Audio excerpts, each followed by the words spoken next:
The 2013 Throckmorton Challenge was a one-day regularity rally based on an old RAF airfield near Pershaw in Worcestershire.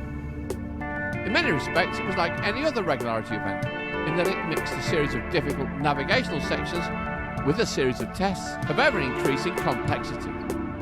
But in one fundamental aspect it was different, because it was two events in one.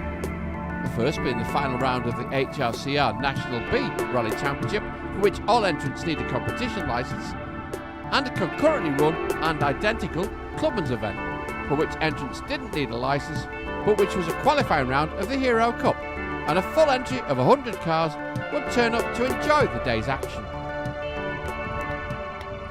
The event followed a training day held on the Friday, which gave any newcomers an introduction to the sport and a chance for inexperienced crews to learn more about rallying and the navigational skills required, and also give them the opportunity to have practice runs on the test sections. I haven't actually seen you on a regularity myself before. Did you do many of these? No, this is only our second. Okay. And in this car as well. We did the East Anglian and the Huntsman. And together, So, you've already won something quite interesting this year, didn't you? Actually, it was nearly 2 years ago. Oh, was it really? Yes. Time flies when you're the driver of a train. It does. So what was fly. that event? We won the marathon London to Cape Town, but not in the TR4. we used a Subaru, yes. That was good. Is sort of regularity new for you? No, I've done regularity for 20 years. Oh, really? But not for a long time. Yeah. So I used to be very familiar with it, but not anymore. It's changed, the whole procedure's changed to make it more difficult, hasn't it? It's just I've got into the habit of reading pace notes, and it's a lot easier. I'm not looking forward 100% to today. I'm sure it'll be good fun, but it'll be head scratching at times. Yeah. And so you just came out, you just thought you'd have a change of discipline? Yeah, we fancied doing something else. We've done the long distance events, so we thought, well, what can we do? Classic. There's a really vibrant classic scene, so we thought, yeah, this sounds good. So I looked for a good car over a few months.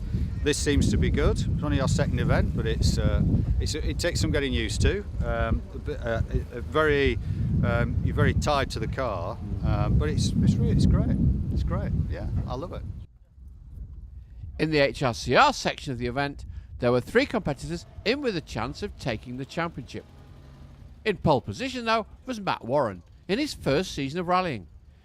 He didn't have to do much on the day to take the championship prize, with his navigator Kath Woodman already confirmed as a champion in the left-hand seat. In with a good chance was John Wood, but he had to win in order to take the crown. And there to pick up the pieces if they both failed was Howard Warren, father of Matt and champion himself in 2011 and 2012. And we spoke to them all before the start. John has to win, and if I don't finish in the top 2, then John wins the championship. Any other result, then I win the championship. Any other result? But basically, if John doesn't win, then I win the championship. Yeah. So is it all on your shoulders? All on my shoulders. Any pressure? But no pressure. No pressure. You just got to win. Just got to win. No, Yeah. No pressure on that, Yeah. is there? None at all.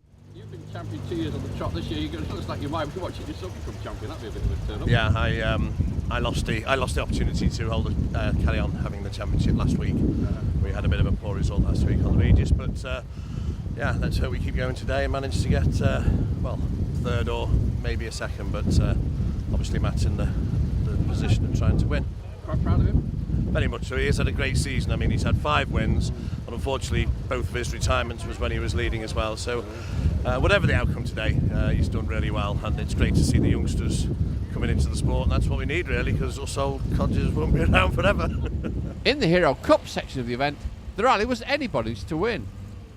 But at the same time, Howard Warren had an interest in this as well, because he was currently leading the points in the Hero Cup, the 6th event championship that started with the Poppy Rally in March, then went on to the 9-day-long London to Lisbon Rally in April,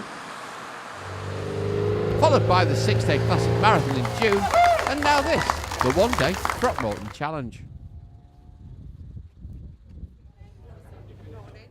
And on the event, the organisers had arranged for a heated marquee to be available to allow all the documentation to take place, and for a constant supply of hot drinks and food for anybody wanting to warm up a bit.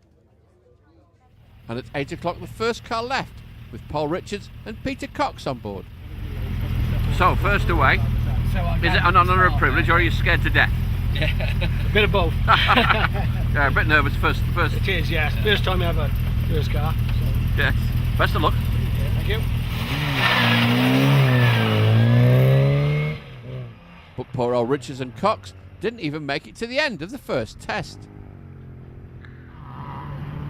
It says on the side of the car, Minis have feelings too. Do you reckon this one's got a broken heart? Very much a broken heart today, I'm afraid. After only 0.31 of a mile, the diff went. Really? There was a bit of a bang and no gears, Oh. and we just coasted to the finish there. Oh. All planned for a very good day, and I hope it was going to be a good day, but it's not. And there's nothing you can do about it in the No, time. it's not. No, the diff's gone. It's a great shame. I mean, you're all prepared. It's first on the road. And That's right, yes. No, we was really well prepared. Came up yesterday, got the road book, marked it up all last night, and is most thoroughly prepared from my side. Just a car, just tried, and not can't- enough today. you can't do to anything get round. about that, can you? No, we can't, I'm afraid. The entrants would compete on 5 consecutive tests, 3 times during the day, with every set of tests becoming longer and more tricky as the day progressed, and requiring more concentration from the crews.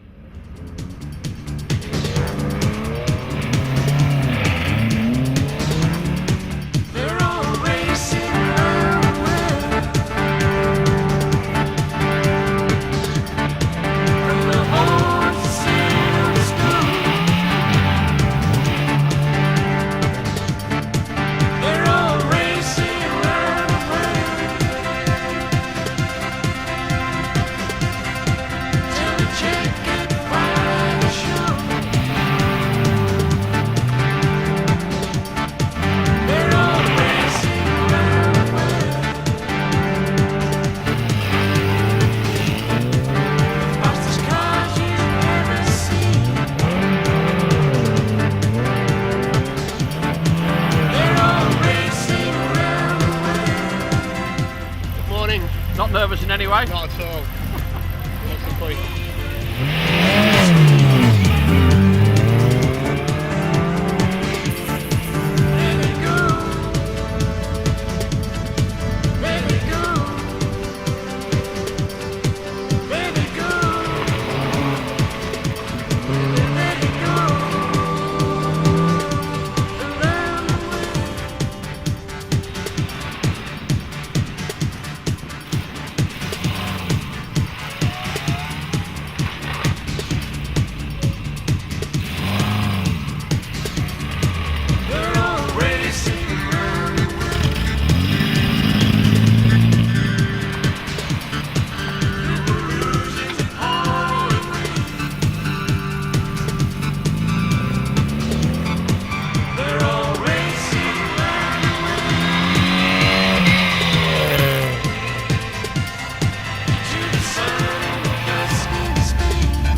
In addition to the tests, there were of course a series of 3 irregularities around the lanes, and later on in the day around the airfield itself.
Luckily, the lanes weren't that busy, so the teams weren't losing loads of penalties by being held up behind traffic.